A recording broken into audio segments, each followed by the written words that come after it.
All right. Welcome, Ashley. It's great to have you here with us. You've been a commentator for over 30 years, which means that you've stood the test of time.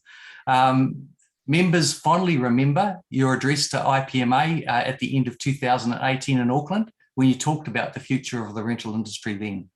So we're pleased that you've actually made time and given up your time today to come online to do this webinar. So very welcome. Very welcome. Thanks for the invitation. All right.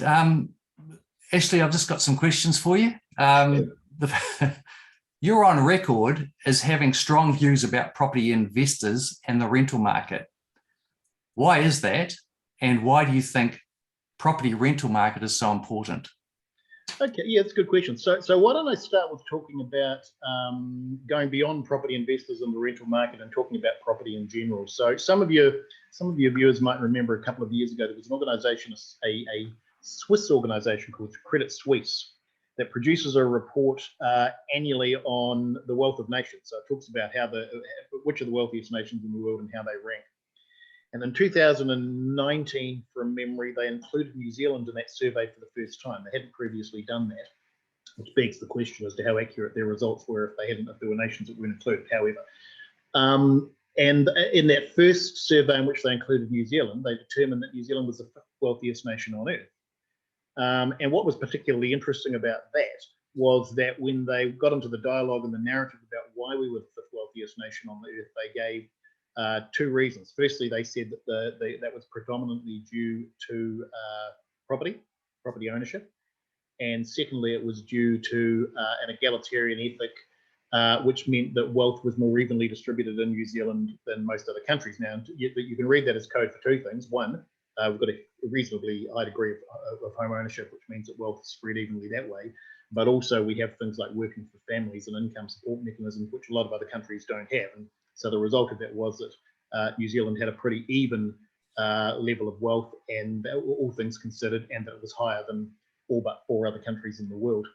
Now, why that's important is because there's a lot of people who talk about property and talk about it not being productive. They say that it doesn't add to GDP, that it doesn't help the economy, and that investment, to come back to your question, in property is not useful because it's not helping the productive economy. And I've strongly rejected that argument for a long time. My argument has always been that property is the ultimate multiplier in any economy, partly by dint of the fact that it's just such a big part of our economy. $1.3 trillion is invested in New Zealand in real estate, both amongst those who own their own home and also property investors. And if you think of the multiplier effect being what you then do when you buy property, you pay rates, you pay insurances, you pay tradespeople.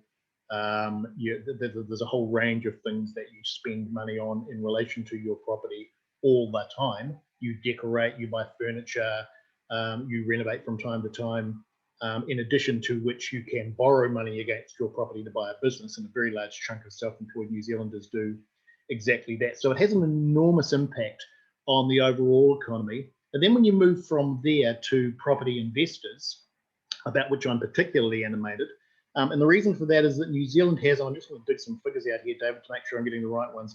So we currently have something like, and this number is, you said trying to find the page, this number is disputed a little bit because there's no register of these numbers, but we have somewhere around 626,000 rental properties in New Zealand, of which only 63,500 are owned by Housing New Zealand. About 8,000 of those are owned by councils around the country, and about another 12,000 are owned by non-government organisations, which means a massive 540 odd thousand are owned by the private sector, by private sector investors.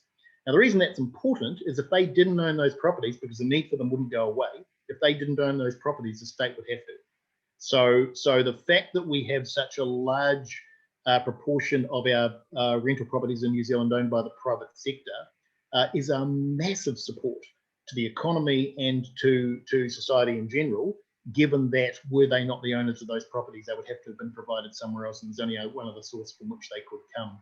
So I'm a passionate supporter of property ownership per se, for all the reasons that I gave before, and also of investment in rental property, because if we weren't in there and investing in those properties, the taxpayer would have to foot the bill. Long answer to your question. That's great. All right. Another one for you. Do you think that the rental market is growing, declining, or will it stay the same?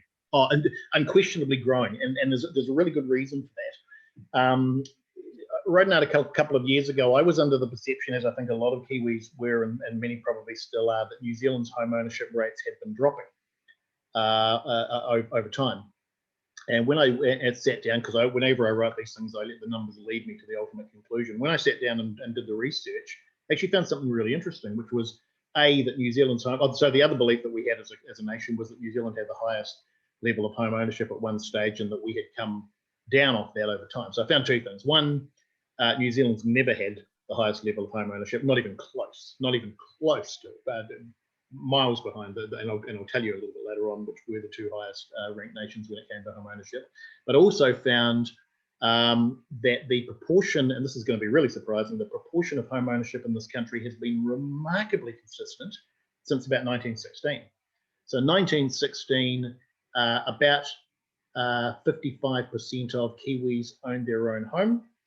By 1926, that figure had increased to about 64, 65%. And believe it or not, there it has stayed for decades. Now, there's one exception to that. In the 90s, that figure got up to about 73%. And I'm happy if you want me to get into it to explain why that happened. But with the exception of that blip, home ownership in this country has been very, very stable for a very, very long period of time. And what's particularly interesting about that is if you consider that since the 80s, house prices have broadly doubled every decade, that figure has stayed consistent regardless of the fact that house prices have continued to increase over that time. That puts the lie to this idea that high house prices have squeezed first-home buyers out of the market. They simply haven't. In fact, that proportion stayed very consistent. Now, in answer to your question, why that's important is because if we know that the percentage of home ownership in this country has stayed the same, and we can extrapolate forward and assume that it's going to continue to, then we can actually project forward and get some idea of what we think we might need in terms of numbers of rental properties going forward. And you might say, well, if it stayed consistent at 64%, well, surely that number doesn't change. But of course it does, because if the population grows, 64% of 5.5 million people, which is where we'll be in a few years' time, is a greater number overall than 64% of the 5 million people we have at the moment. In fact, if I do, without going through the numbers with you, it basically equates to about another 65,000 rental properties needed over that time. So I think owning rental properties is crucial. It's absolutely important, and for all of the reasons that I indicated in the answer to that previous question. And again, if the private rental sector doesn't provide those additional properties that we're going to need as that sector continues to grow, then the government's going to have to stump up and provide them, and that's simply not going to happen. Okay. All right. Can you walk us through the changes to the rental industry since the government came to power in 2017? Yeah, how long have you got? Yeah. And your view of those changes, and what do you think was behind them? Okay, so let me walk you through them first, and I'm not sure whether the list I've got sitting in front of me here is completely indicative. So if anybody, if I've missed one, if anybody wants to put them into the Q&A or the chat box, by all means, we're all ears. But as far as I can remember, so remember the government came in 2017, and they have made, and these aren't necessarily in order, over that period of time, here's the list. Early on, and I remember, I think you and I talked about this at the time, David, back then, early on, one of the things that they did was they did away with the ability to charge tenants a letting fee. And of course, the industry's adapted to that and is now doing that in other ways. But that was one of the early indicators that property was in the gun, or rental property was in the gun. They brought in the tenancy rules, the changes to the tenancy rules. And I can't remember what the suite of them was. You might be able to remember better, but I certainly remember that they did away with the old 90-day rule. And they also brought in some changes with regard to minor modifications that tenants could make to property, things that hadn't previously been allowed under previous administrations or under the Tenancies Act. And again, there was a suite of things that came in as a result, and that was relatively early in the piece. Probably the big one, and we're still working through the implications of it now, were the Healthy Homes Act. And I have to say, I'm actually a supporter of the Healthy Homes Act overall. I think the good thing that the Healthy Homes Act did was it provided us with a benchmark. And previous to that, because I think landlords are actually pretty decent people, and I think that the vast majority of tenants are pretty good people as well. And what the Healthy Homes Act did was it provided us with something that we could agree on when it came to what the standard of a rental property actually should be with regard to heating and warmth and mold and all that other stuff that previously had been very subjective and had to be determined through hearings with the tenancies tribunal. So I think that was a good thing. I don't think it was necessarily introduced with the best of intentions in terms of what in terms of the government's attitude toward landlords, but I think it probably actually achieved quite an important purpose. There's been the ongoing changes to the LVRs, which have affected property investors. So we had the introduction of the LVRs way back in 2013, but during the time of this government, they've been all over the place. Now, it's important to remember the LVRs do not come from the government; they come from the Reserve Bank, which up until quite recently you would argue acted independently. I'm not so sure you could say that now. But those LVRs have been up as high as 40%. In fact, that's where they're sitting at the moment. They've been down.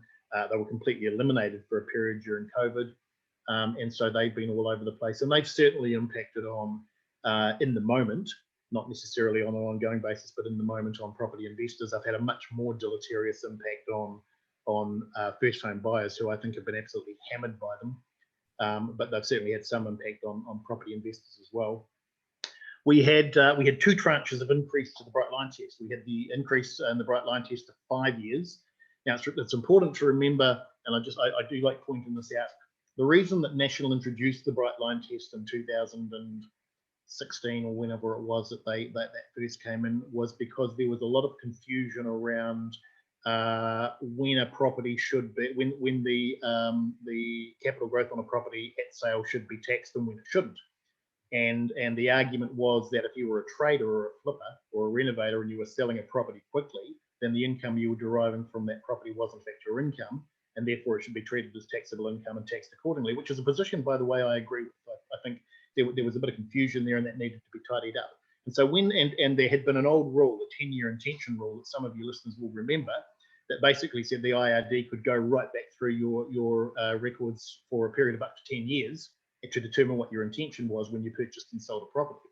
And so that was very confusing, and you had this whole situation where people would take their IRD to court and sometimes they'd win and sometimes they would lose. So when National brought that in, the intention of it was to make it very clear, if you buy and sell a property within 2 years, you pay tax on it. And I think that was quite reasonable. What Labor did was when they came in, they increased that to 5 years, which was no longer about intention or about the tenure of ownership of an owner. It suddenly became basically a light form of capital gains tax. And I don't think there's any doubt about that. And if there was any doubt, all doubt was removed a few years later when they increased that to 10 years, which was absolutely a capital gains tax, which was something that they had claimed that they would not introduce in their second term of government, and then promptly turn around and did exactly that to property investors. So that was a consequence of that second term of changes. Another thing it introduced was the ring fencing of tax losses, which we all thought was the end of the world at the time. The end of the world's got even worse since then. And the ring fencing of tax losses at the time, as you'll remember, was about saying, whereas in the past you could take those losses as a property investor and you could apply them against other income and therefore reduce your taxable income accordingly, which was a practice which has been standard throughout the world for decades, if not centuries. That you basically had to leave those losses with the business, which meant that you had to wait until such a time as the rents increased to a level where you were actually starting to make money on those properties before you could apply those losses against any income that you made, which could take, in some cases, many, many years. And that was pretty serious at the time because it had quite a big impact on a lot of smaller investors who relied on those tax returns each year to make the property work for them. Another one was the abolition of deductibility of mortgage interest. So if we thought ring fencing of tax losses was bad, this was even more serious. And this was basically saying if you're the mortgage interest cost, which had been a deductible expense, not just with property, but with any form of business for as long as businesses have existed and have had accounting practices, was no longer going to be claimable. And so the effect of that was, or will be, because it's only been partially implemented, but the effect of that will be when it's fully implemented in about 3 years' time or 4 years' time, that it will make an enormous impact on the ability of people to purchase or not purchase an investment property, which feeds right into what I said before about the need for property investors to continue to be in the market to provide that supply, because if they don't, the government's going to need to supply it. And the last I've got here hasn't happened yet, but it will. And that's the threat of DTIs, the debt to income ratios, which will come in, I think, this year, might be next year. And again, that's a Reserve Bank tool, which is particularly draconian because whereas, or somebody's putting a note here, which I'll read in a moment. So whereas with the LVRs, it's based on the amount of the deposit, with the DTIs, it's based on how much you're actually earning and doesn't take into account serviceability or any other factor. It's a blunt instrument. It simply says if you've got $100,000 and the DTI is 7, then the maximum you can lend is $700,000. No argument, no ifs, no buts, no maybes. Now, again, who's going to be hit by that? First-time buyers, far more than anybody else, certainly far more than property investors or anybody else. However, they will happen, and there will be some unintended consequences as a result. Come back to why, to answer the second part of your question. I'm very clear, David, this is ideological. This is an ideological position. This has got nothing to do with sanity. This has got nothing to do with running an economy well, or looking at the parts of an economy that make it work. This is an ideological position which, in its absolute stupidity and naivety, genuinely believes, I think, that if you push property investors out of the market, somehow magically a fairy will come along and will make it possible for people, for first home buyers to purchase those homes, and therefore the world will be a better place because the nasty property investors will have been pushed out of the market, and the poor, suffering, hard done by first home buyers will be magically transformed into homeowners, and the world will be a better place. And I honestly believe that's what they think. It's complete nonsense. It is absolute complete nonsense. That's not how the world works.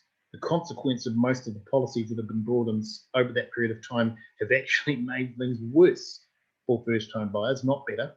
And the consequences of this downstream that will be that the market, which was reasonably balanced by market forces, will be upended by a whole range of things that shouldn't, in a normal market, actually affect the market. Just having a quick look here.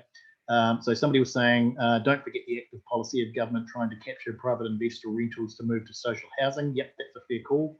Interest deduction exclusions for social housing, free property man. Yeah, so the point there is that the government is an active player in the rental market to try and move private rentals away from the private rental market and into social housing, which I think is their way. That's probably some recognition of what I said before, which they recognise that they are the landlord of last resort.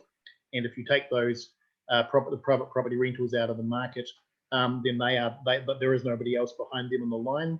And so some of these measures here are I guess, a panic reaction to that, and a way of trying to move some of those rentals into that part of the market so that they don't have to do it. And somebody else here saying, unless they backdate the debt to income ratios, then all investors will get pinged big time. Yeah, we don't know what form that's going to take, so I guess time will tell and see what happens. Hope that answers your question. Long answer. Thanks, Ashley, and it's good to see the involvement of the people attending. But all those things that you've just said, but what are there unintended consequences to the changes for the country? Massive unintended consequences. The first of which I just mentioned before, which is one of the big unintended consequences of all this, will be that the victims, if I can use that word, of these measures, primarily there'll be a number of victims, including property investors, but the biggest victims are first home buyers. The biggest victims of the government's measures to help first home buyers are perversely first home buyers. And that's because the measures that have been brought in have had adverse impacts that the government has not anticipated, that have actually made things worse for first home buyers rather than better. But there are obviously other consequences as well. For example, as I mentioned before, there'll be potentially a reduction in the number of rentals as a result of some of these measures. There'll be fewer people who want to enter into the market than might otherwise have done so. And the result of that will be over time that there will be a squeeze on rental housing. And that squeeze on rental housing will A, push rents up, and B, push people into essentially a non-existent state provision. By non-existent, I mean there isn't going to be the additional houses to meet that additional demand. So the two key consequences of this for me are even more squeeze on the rental market, which will manifest itself over time in higher rents. In fact, we're already seeing that, and massively deleterious impacts on first home buyers, who should be, in my view, the sector of the market that the government provides most assistance to. And it seems to, and I know it's not doing this deliberately, but it doesn't matter, the effect's the same. The measures that it's taking are actually making it more difficult than it has ever been for a first home buyer to purchase a property. So those are probably the two key unintended consequences. No doubt there are others, David.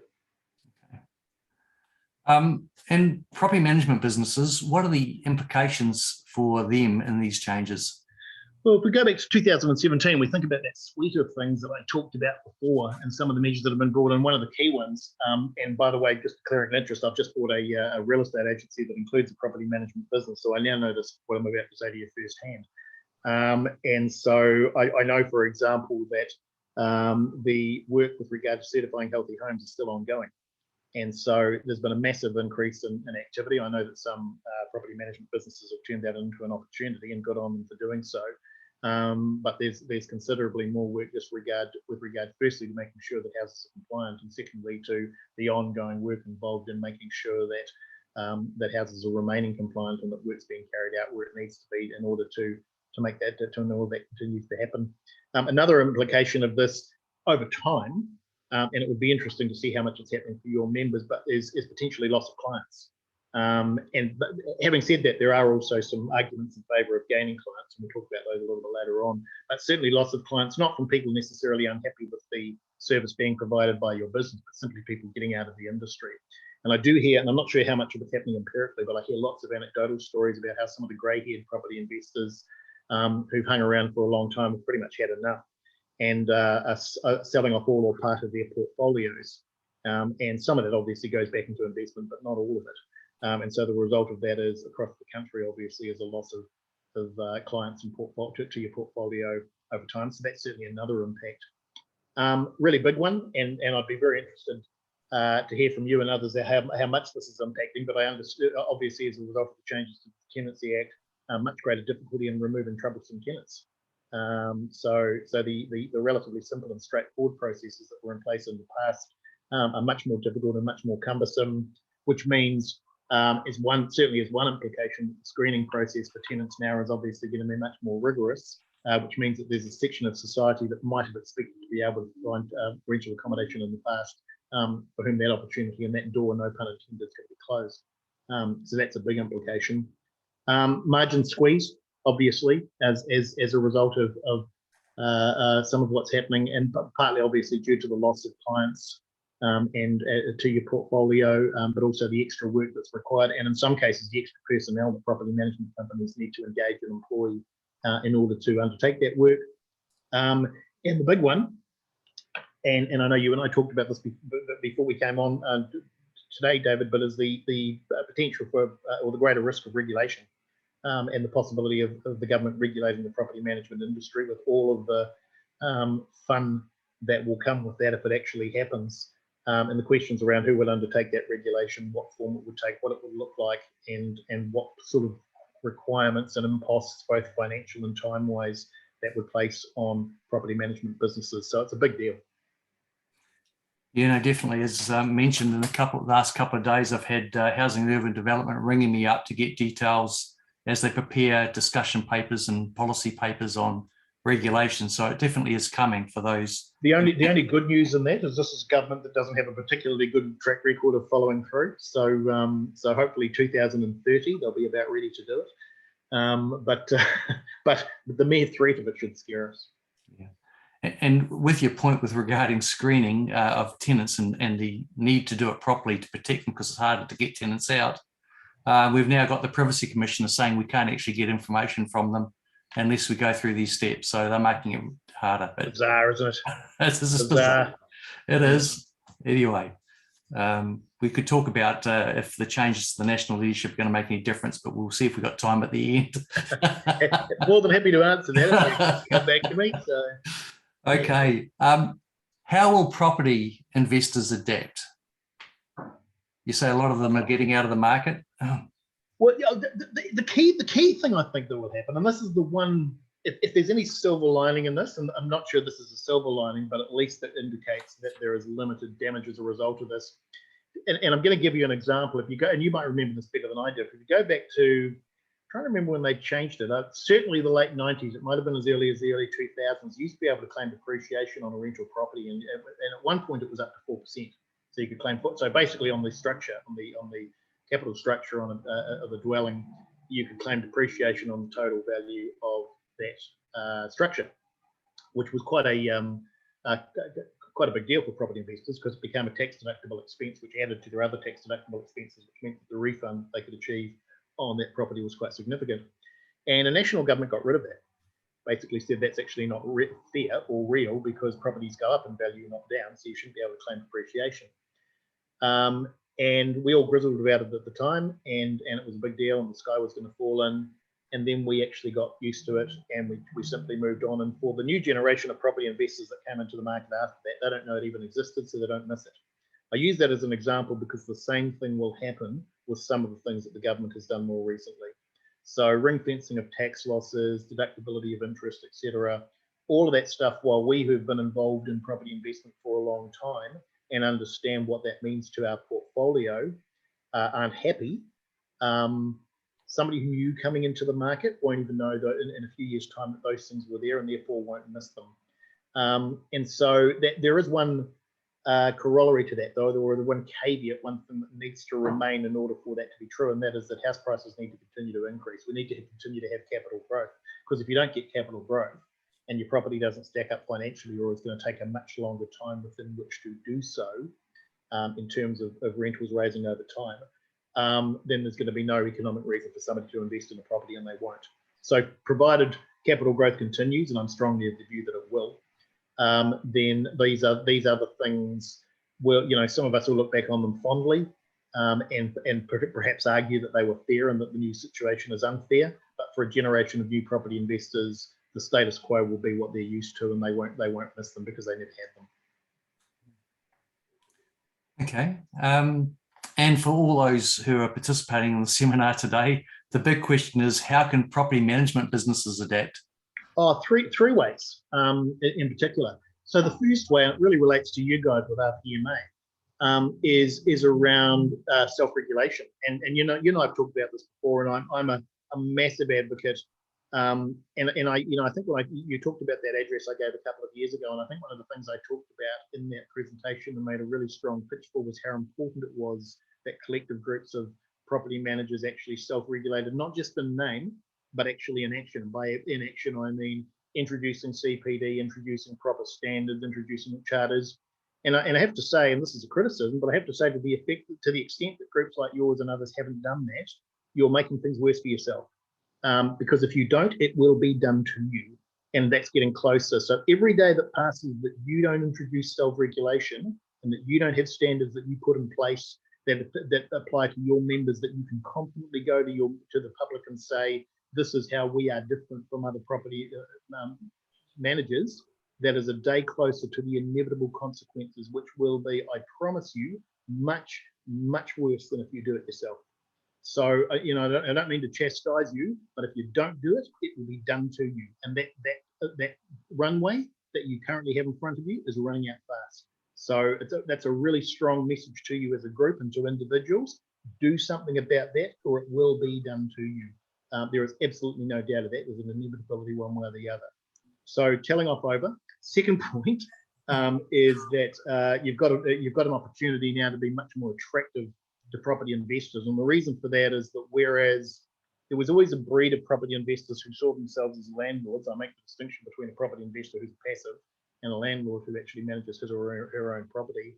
There's always been a section of our community who felt that they could manage their properties themselves, and in many cases probably could do so because the requirements of doing that weren't particularly onerous. That's changed dramatically. It's much, much more difficult now to manage an investment property as a business, and there is therefore much more reason for landlords or for property investors to use the services of a good property manager who can take most of those pressures off them. So I'd be really pushing that as a property manager. I would be making quite a bit of noise in your promotional material and whatever other promotional means that you have in order to grow your client base about the fact that you can take that pressure off them. That's always been true, but it's more true now than it's probably ever been. And the third one is just that I'd encourage you to look at new revenue streams and new fee structures. And I know some of you do that. I've seen some quite innovative and clever fee structures out there as businesses have looked to adapt. And sort of a basic level right up to sort of a platinum level. All that stuff's great. And also revenue streams in general, looking at other ways of growing your business. I'd encourage you just to continue to look for ways to do that, but do it in a way that is interpreted by by the property investor as a value add to their business rather than just another way of gouging them and extracting $1 out of them. If you do that right, you will extract the rewards of that quite rightly. Oh, that's great. Thanks, Ashley. Yes, no, we've been worked hard as a new organisation over the last 3 months to make sure that we've got the CVD and all the things there that are needed in place. So, yeah, so I think we're pretty all right. But again, there'll be some people online here that aren't members of RPMA, and they need to heed your advice. It's so much easier for them to actually say that you belong to a professional organisation. You've had to have your criminal history check done, that you're actually meeting a certain standard. It's extremely important. And I know that HUD are currently at the moment, as I said, going through and looking at what we're doing and what we're expecting from members. And I believe that we're actually setting a standard. Now, questions. Everyone start to get your questions in, but I have got one. And that is, what are we seeing in the build to rent sector? Do you see the UK style boom in the sector, considering the post COVID land prices? Yeah, the short answer is I don't know. I'm not close enough to that sector to have an intelligent answer. What I can say with regard to those kinds of models is that I would expect more innovation, or sorry, let me rephrase that. I would have expected more innovation if a government actually understood this sector, we would be knee deep right now in different ways of dealing with the rental market, and there'd be all sorts of models of ways, including rent to own and other innovative models. I'm not, and this doesn't necessarily mean it doesn't happen. It may just mean I'm not close to it, but I'm certainly not seeing any indication of that innovation taking place in the sector at the moment. And the result of that is that we're going backward because we're not doing the sorts of things that the UK and other countries are doing to try and address the sort of problems that we've talked about today. Okay. All right. Just give a few more minutes for some more questions. You wanted to know about the National Party leadership? Yeah. Why not? While we're filling in, while we're waiting for people to ask some questions. Yep. I'm not sure how much of my answer is going to relate to property and how much just a general opinion, but I'll give it to you anyway.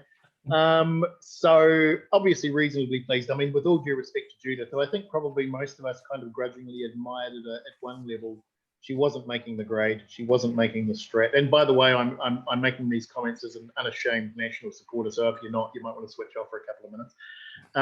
But she wasn't making the grade. She wasn't getting it, and the public didn't like her. So there needed to be a change. It was pretty slim pickings as to who those options might be. And I mean, I didn't know much about Luxon prior to the change of leadership, other than what I've heard. So I had no idea whether he was going to be a good choice or not. I have to say, I was actually pretty impressed by he did the media rounds afterward. Other than the attempts to attack him by some portions of the left-wing media, I think he handled that pretty well. My major concern, and I'm talking about this, I guess now economically in respect of the issues that some of you guys might face with your businesses. My major concern is who's on that front bench. I'm a Conservative, and so my view is that the National Party should be restoring its Conservative roots, and it should be digging down and making and highlighting the differences between it and the Labor Party. And I think I personally believe there's actually a strong constituency for that in New Zealand. I think most of us actually veer toward the Conservative side of the spectrum in most of our views. And that's not what we're seeing. What we're seeing is two people in particular, and I'm quite happy to name them, Chris Bishop and Nicola Willis, who are in the wrong party. They're not traditional Conservatives. They're not the sort of people that should be in the National Party. They should be on the Labor Party, and they're on the front bench. They're number 2 and number 4. So that worries me both socially and economically. It means to me that Luxon's compromised. And what that means to me, in respect of you guys, is that some of the things that we might expect to see change with a new government coming in around some of the changes I talked about before, rolling those back, I am less confident that will happen with those two people in positions of influence. So if you're members of the National Party and you have an opportunity to articulate your views and you agree with that, I'd be taking a particularly strong view on that, because I think that was Luxon's first major mistake, was putting Nicola. Well, he probably didn't put Nicola Willis in, the caucus would have, but he certainly made the choice for Chris Bishop in position number 4. And I'm quite open about those names. I'm not trying to make any pretense about that. I think that will have, and we talked about unintended consequences, I think that will have an impact on what we otherwise might have expected to happen as property management owners and landlords. Right. Bit of diversion into politics, but still isn't it all politics? Anyway, Another question's come in while you've been talking, and that is, do you foresee New Zealand having a stamp duty introduced? It seems to work well in Australia. Well, it's been in Australia for a long time, and I think if you were to argue stamp duty, so all of these, whether it's a stamp duty or a capital gains tax or all of these other things, they're all just ways of extracting a little bit of extra money out of whatever part of the economy they're trying to steal it from. And stamp duties are just another one of those. Whether you call it a stamp duty or a capital gains tax, I mean, I'm not in favour of them. We had a land tax back in the 90s. We've had wealth taxes in the past. National governments have tended to do away with those because they see them as inefficient, which is a view I tend to agree with. The question around capital gains tax is a more interesting one, and this is a personal view, David, so others may not agree with this, but I actually don't oppose a capital gains tax, but I have some views on if you were going to introduce it, how you should do it. And my view is that if you were going to introduce capital gains tax, you'd make it universal, by which I mean it would apply to all property, not just property investors, and it would be at a low level. That would be at 2 or 3%, similar to what the stamp duty is in Australia. And if you were to do that, we'd all grizzle, we'd hate it, we'd grizzle about it initially, and then we'd just get used to it and we'd move on.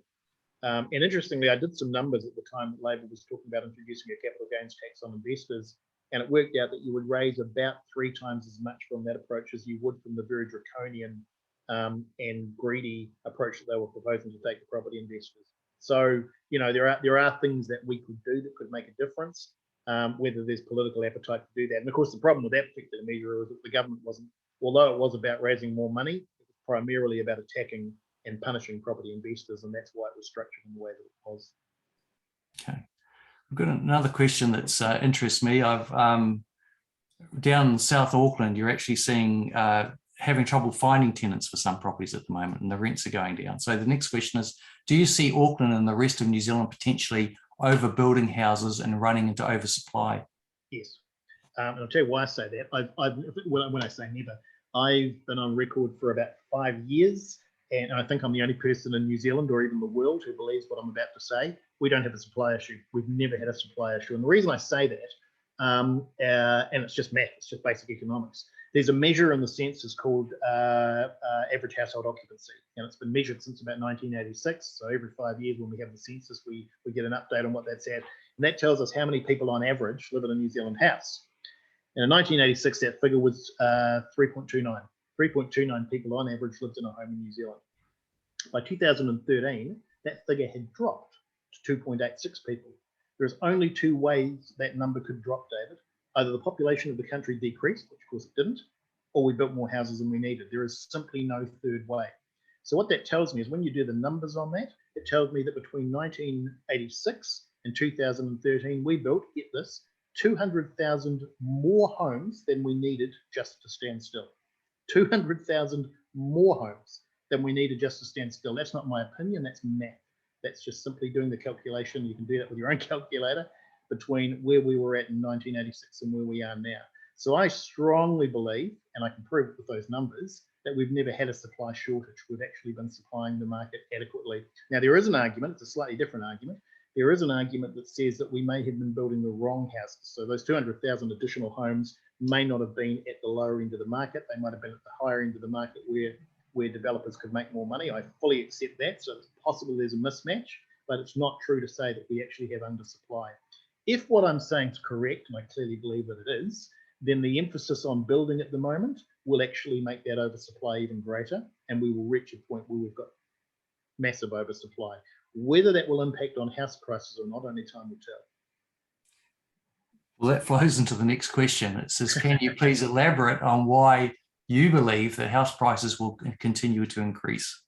Yeah, so and my view on this has changed over time. So I started out probably with it's a bit like religion. I started out with the same view as everybody in the church, and then I slowly became sort of a heretic.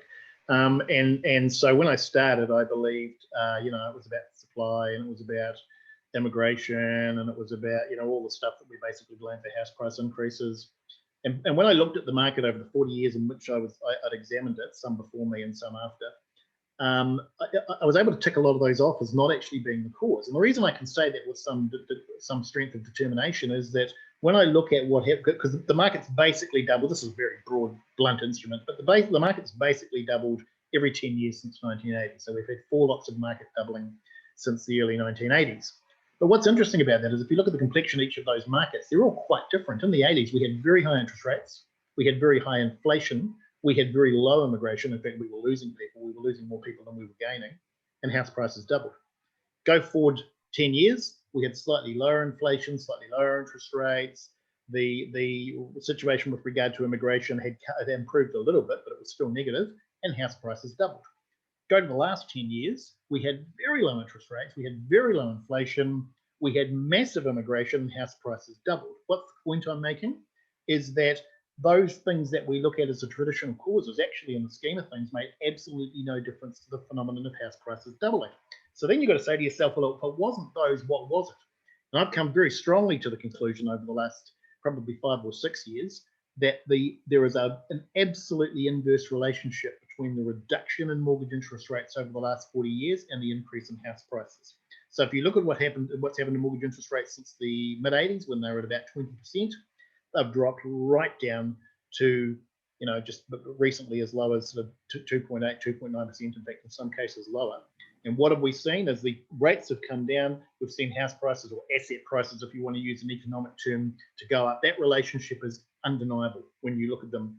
Now, what's interesting about that is when you then look at that in terms of serviceability. So the other thing that I've done recently is I've looked at the relationship between average income, median house prices, and interest rates. And what we can see is that if you go back to the 80s, if you bought a house at the median house price in Auckland, for example, on the median household income, then that house, the mortgage on that house cost you about 52% of your household income to service. So about half of your household income went towards servicing that mortgage in the 80s. If you fast forward, and this is primarily because of interest rates dropping, if you fast forward to the early 2000s, that figure had dropped to, get this, 37%. So the cost of servicing a mortgage had dramatically dropped, even though house prices had increased. Don't take my word for it, go and do the math on it, you'll find that's correct. Now that explains why house prices have gone up. As rates have come down, it's got cheaper to actually afford, you could buy more money, and it cost you less to service the mortgage, house prices went up. Now I know what people are thinking, they're saying, but mortgage interest rates are going up, so surely that will stop house prices increasing, and yes, it will. It will have a moderating impact, and over the next couple of years, I expect that you will see that those crazy increases in capital values that we've seen over the last couple of years will come off the boil. But house prices will continue to increase, albeit at a more moderate rate over the next few years. And here's the key thing: we've actually had increases in mortgage interest rates in the past. They've gone up and they've come back down again. I fully expect that to happen again. So I think we'll get to probably headline rates of 4 or 5%. Might stay there for a couple of years and they'll come down. The reason I can say that with some certainty is because the reason those rates have gone up is because the Reserve Bank needs to kill inflation. It's got a remit to keep inflation between 1 and 3%. It's currently much higher than that. The increase in interest rates is designed to take some of the heat out of the economy and bring inflation back down. The Reserve Bank will succeed in that. At some point over the next couple of years, it will succeed. And when it succeeds, it will then start bringing those rates down again, because that's what it does. Its job is to maintain a balancing act between the two. So the phenomenon we're seeing at the moment is not mortgage interest rates going up forever. It's mortgage interest rates going up for as long as they need to squeeze inflation out of the economy. And that will happen, I think, relatively quickly, within 2 or 3 years. So overall, if you look at that long-term trend, if you look at the line of this over the next 10 years, you might see a little bit of a drop away or a little bit of a blip, but the line will still be up. That's great. Well, Ashley, it's 11:45. I think people have got their money's worth today. I'd like to thank you very much for making the time available again, and it'll be interesting to see how you go on in Rotorua. But no, I'll be watching. I'll be stalking you. No problem at all, and I hope that's been helpful to your viewers. I think it will be. Yeah, thanks very much, and I wish everyone a Merry Christmas. It's coming up quicker than we think it is. Yeah. So that's great. All right. Well, thank you. You have a great day. Enjoy that beach, and we'll catch everybody. Thank you all for coming. And as I say, have a decent break over the Christmas time, because I think you're going to need it for 2022. Thanks, guys.